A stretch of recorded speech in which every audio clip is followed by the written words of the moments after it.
आसाम के मुसलमानों को बराबर वो बांग्लादेशी घुसपैठिया कह करके गालियां देते रहे। भारत एक जमहूरी मुल्क है और जमहूरी निज़ाम के तहत ये चलता है। भारत कभी भी हिंदू राष्ट्र नहीं बन सकता। नेपाल हिंदू राष्ट्र नहीं रह सका, मुसलमान ही थे, जिसकी वजह से कांग्रेस 60-65 साल तक देश पे राज करती रही। आसाम के मुख्यमंत्री हमेशा मुसलमानों को निशाना बना करके बात कहते हैं। पहले पूरे 5 साल तक उन्होंने मुसलमानों को ज़हनी तौर पर टॉर्चर किया। उसके बाद में अब वो आर्थिक तौर पर मुसलमानों की कमर तोड़ना चाहते हैं।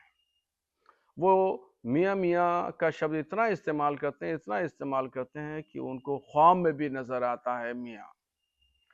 उन्होंने यहाँ तक कहा कि कोई रिक्शा वाला मुसलमान मिले और वो 5 रुपया मांगे तो तुम उसको 4 रुपया देना।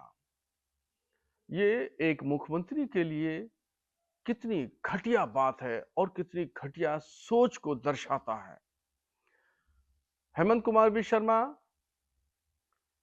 इलेक्शन हर हाल में वो जीतना चाहते हैं, इसी वजह से आसाम के मुसलमानों को बराबर वो बांग्लादेशी घुसपैठिया कह करके गालियां देते रहे।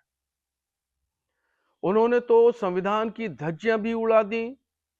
उन्होंने इंसाफ के पन्नों को फाड़ करके फेंक दिया। उन्होंने जब शपथ ली थी, सबके साथ न्याय की बात की थी, उसके परखचे उड़ा दिए। वो सारी हदों को पार कर चुके हैं। इस पर उनकी तमाम गतिविधियों पर खुद हाई कोर्ट ने अब सविता संज्ञान लिया है और इंशाअल्लाह कोई न कोई जरूर महत्वपूर्ण फैसला आएगा। मतलब अरशद मदनी का बयान आया है, कुछ सांप्रदायिक ताकतें हैं जो देश को हिंदू राज बनाना चाहती हैं, क्या कहना है? मौलाना अरशद मदनी साहब जमीयतुल उलमा के अध्यक्ष हैं और देवबंदी मकतब फिक्र के भारत के सबसे बड़े आलिम दीन हैं। उन्होंने जो फिरका परस्त ताकतों के हवाले से बात कही है कि हिंदू राष्ट्र बनाना चाहती हैं ये ताकतें, मैं उनके इस बयान का समर्थन करता हूं कि भारत एक जमहूरी मुल्क है और जमहूरी निज़ाम के तहत ये चलता है। इसी में इसकी खूबसूरती और हुस्न और जमाल है। भारत कभी भी हिंदू राष्ट्र नहीं बन सकता। पड़ोस का देश नेपाल है, उससे सबक सीखना चाहिए। उन ताकतों को जो ताकतें भारत को हिंदू राष्ट्र बनाना चाहती हैं, जैसे पंडित धीरेन्द्र शास्त्री जैसे लोग और इसी तरह कुछ और लोग। नेपाल हिंदू राष्ट्र नहीं रह सका और वहां के लोगों ने मांग करके उसको जमहूरियत में तब्दील कर दिया। जब नेपाल नहीं रह सका और यहां के लोग उसको नहीं हिंदू राष्ट्र रहने से बचा सके, तो भारत तो 145 करोड़ की जनता पर आधारित देश है। इसको कैसे बना सकते हैं हिंदू राष्ट्र, और इसको जमहूरियत के निजाम और सिस्टम को कैसे खत्म कर सकते हैं?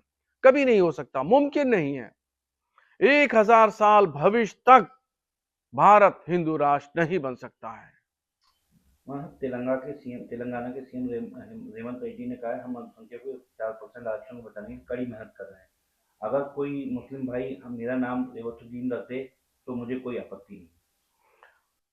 तेलंगाना के मुख्यमंत्री रेड्डी साहब मुसलमानों को 4% रिजर्वेशन की बात कर रहे हैं और ये भी कह रहे हैं कि कांग्रेस ने मुसलमान को राष्ट्रपति बनवाया, मुसलमान को मुख्यमंत्री बनाया।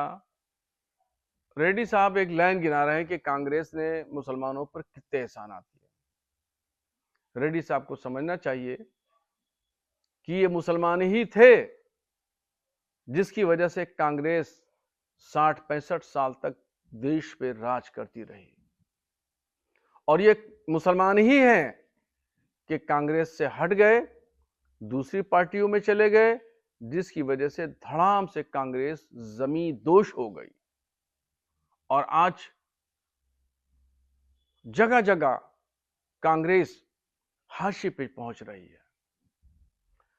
अगर एक मुसलमान को राष्ट्रपति बनवाया कई मुसलमान को उन्होंने मुख्यमंत्री और एमएलए एमपी बनाया, तो कांग्रेस ने मुसलमानों पे एहसान नहीं किया। और वो जो 4% रिजर्वेशन की बात कर रहे हैं तेलंगाना की, तो ये भी वो मुसलमानों पे एहसान नहीं कर रहे हैं। आज वो जो मुख्यमंत्री बने हैं, तो उस पर मुसलमानों का उनको एहसान मंद होना चाहिए कि मुसलमानों की वजह से वो मुख्यमंत्री बने हैं। और जिस दिन मुसलमान उनको वोट करना बंद कर देंगे, तो समझ लीजिए रेड्डी साहब भी धड़ाम से गिर जाएंगे, चारों खाने चित हो जाएंगे, उनको भी कोई उठाने वाला नहीं मिलेगा। तो उन्होंने राष्ट्रपति बनाया, मुख्यमंत्री बनाया, एमएलए बनाया, ये सब कोई उन्होंने मुसलमानों पर एहसान नहीं किया, बल्कि मुसलमानों का एहसान उनके ऊपर है कि मुसलमानों ने 60-65 साल तक सत्ता भारत में कांग्रेस की मजबूत की। और रेड्डी साहब को भी मुख्यमंत्री मुसलमानों ने बनाया है, उन्होंने कोई एहसान नहीं किया है। जीरो हमने इन्वेंट किया, हमने बताया दुनिया को, जहां योग है वहां रोग नहीं। सबसे पुरानी सभ्यता है हमारी। गुलामी से तो और देश भी लड़े भाई, पर आजादी के लिए अहिंसा का रास्ता बस हमारा था। अपने पसीने से जमीन सींचता किसान और घर में घुसकर मारने वाले जवान, बस इसी मिट्टी ने जने। इसके हाथ ने जब थामा जज्बा तो इतिहास रचे।